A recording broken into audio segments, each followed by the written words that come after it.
Сега, знам, че част от вас се интересуват от електроавтомобили, друга част не, но от която и част да сте, няма как да сте пропуснали новината, че BYD пуска второ поколение Blade батерия, която ще се зарежда за 10 минути. А ето това тук е електромобил, който ще бъде оборудван с тази батерия Denza Z9 GT. Сега, от инженерна гледна точка, тук имаме три ключови решения. Първо, автомобилът използва 1000 волтова електрическа архитектура, където има по-високо напрежение, което позволява пренос на огромна мощност без прекалено високи токове, което намалява загубите и топлината в системата. Второ, новото поколение Blade батерии имат значително по-ниско вътрешно съпротивление и по-бърза дифузия на литиевите иони.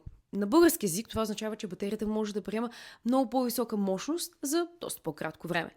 И трето, системата е проектирана за мегаватово зареждане, потенциално около 1 мегаватт. За сравнение, повечето бързи зарядни станции днес работят между 150 и 350 кВт, като точно тази комбинация позволява зареждане от 10 до 80% за около 10 минути.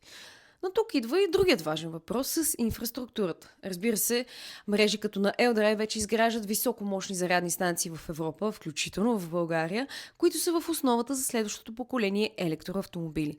Защото когато автомобилите започнат да приемат стотици киловати мощност, истинската технологична надпревара ще бъде не само при батериите, ами и при зарядната инфраструктура. С две думи да благодарите на Елдрайв, че ще може да караме такива коли. Чао!